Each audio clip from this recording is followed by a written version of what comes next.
Tingkat kematian tenaga kesehatan di Indonesia termasuk yang tertinggi di dunia. Bagaimana para dokter menghadapi situasi ini dalam perjuangan mereka melawan pandemi? Sudah terhubung dengan Mata Najwa, Dr. Tri Maharani, dokter di salah satu rumah sakit di Jawa Timur yang menyaksikan sejumlah koleganya gugur dalam tugas. Selamat malam, Dr. Tri. Malam, Mbak Nana. Sehat-sehat, dokter? Sekarang saya sudah kerja kembali, sudah sehat kembali. Ya, saya sedih ya karena saya bisa melampaui masa-masa susah itu. Tapi banyak teman saya harus pergi. Guru-guru saya harus pergi. Ada berapa banyak, dok, yang Anda kenal personal, yang Anda tahu langsung teman-teman atau kolega Anda yang akhirnya harus wafat? Ya, kalau untuk dokter kira-kira ada 15-an ya. Untuk perawat yang sempat saya ikut melihat, merawat waktu saya ikut jadi relawan di Sulianti ada 2. Terus yang satu itu saya kenal waktu saya bekerja di salah satu rumah sakit di sana. Jadi 18-an lah ya.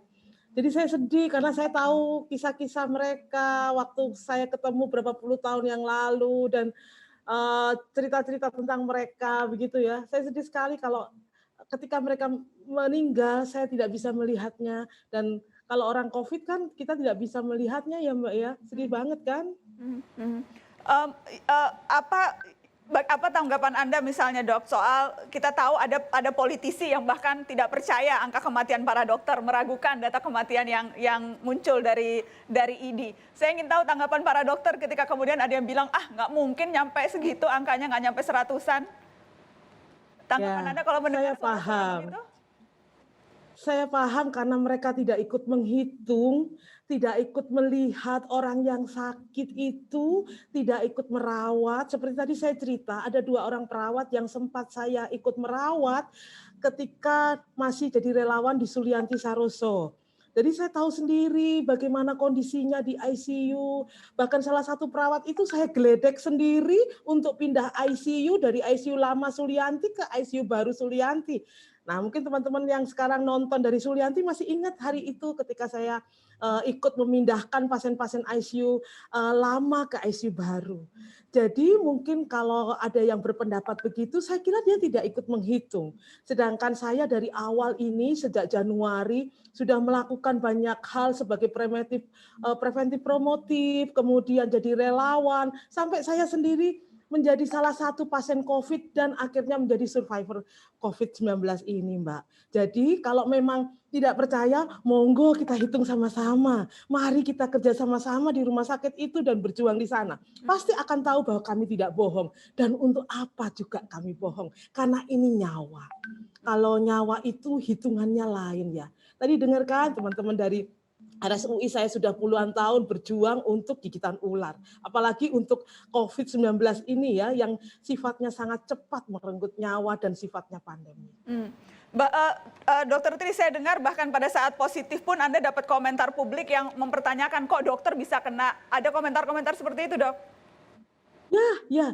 Nah, itulah yang membuat akhirnya saya bangkit dan kemudian menjadi survival COVID. Karena saya tahu yang dihadapi orang sakit COVID itu, Mbak Nana, ternyata bukan hanya virus si COVID-19 saja, tapi stigma dari orang-orang sekitar, ketidaktahuan masyarakat, dan banyak berita-berita yang tidak benar yang akhirnya menjadi sebuah masalah untuk penyembuhan si pasien itu sendiri. Ada yang bilang waktu itu, bagaimana seorang dokter, saya seorang spesialis emergensi ya, bagaimana seorang dokter spesialis emergensi bisa kena COVID?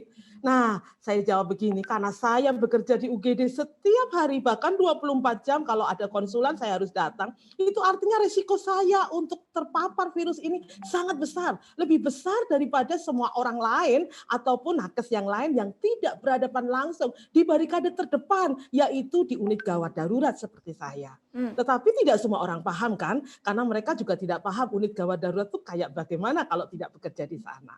Jadi menurut saya memang ini membutuhkan sebuah pemahaman dan edukasi yang benar. Oleh sebab itu Mbak, tadi kan setelah saya kena COVID, di masa saya masih sakit itu, saya memikirkan untuk membuat Survivor ini, bagaimana kita bisa melawan stigma, bagaimana kita bisa melawan virus tadi, dan bagaimana kita bisa bangkit dan hidup melawan semua penyakit-penyakit tadi. Meskipun saya tahu itu gak mudah, Mbak, ternyata. Betul-betul gak mudah.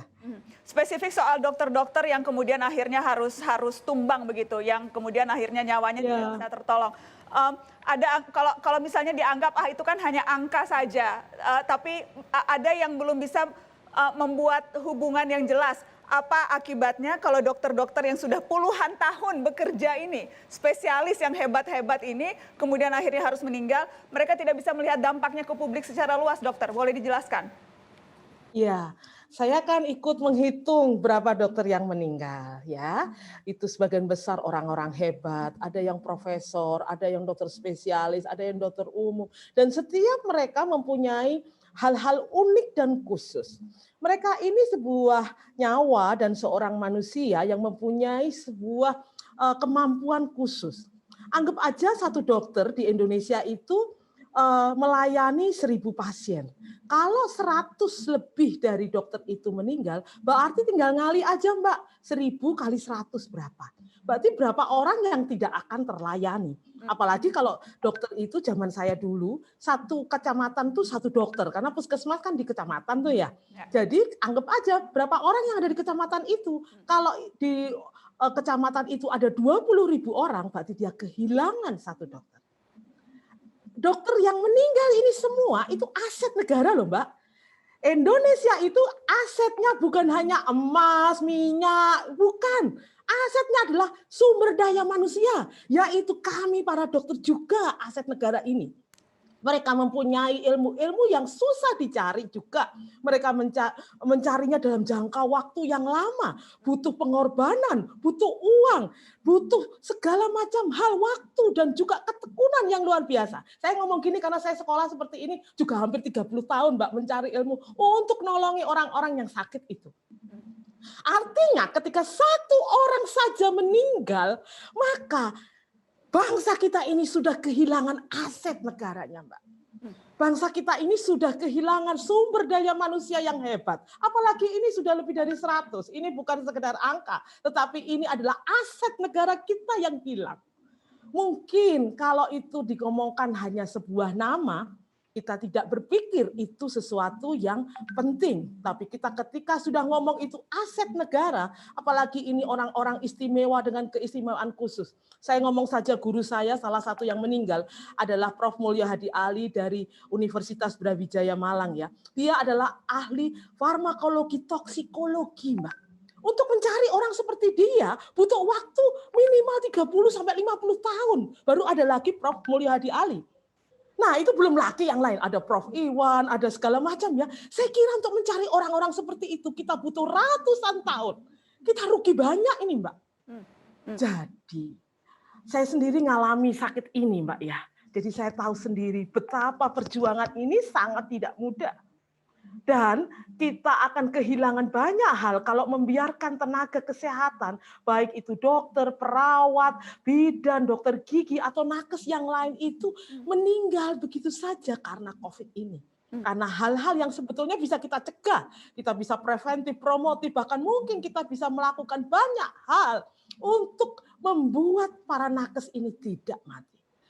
Karena perjuangan menjadi nakes ini agak beda dengan orang-orang yang bekerja bukan sebagai tenaga kesehatan.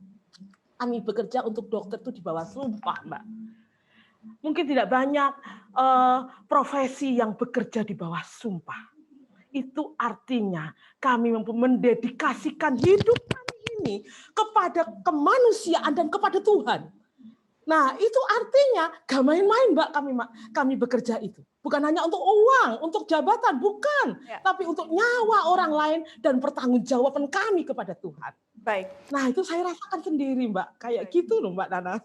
Dr. Tri, saya harus break, tapi saya masih ingin menanyakan ke Anda karena yang jelas kalau kita perhatikan sekarang, terutama di sosial media, ada banyak suara-suara yang seolah-olah mempertanyakan dokter, yang bilang dokter banyak meng-COVID-kan orang, banyak yang bilang dokter kemudian hanya mencari keuntungan. Saya ingin Anda menanggapi berbagai suara-suara itu setelah pariwara. Tetap di Mata Najwa, kami akan kembali sesaat lagi.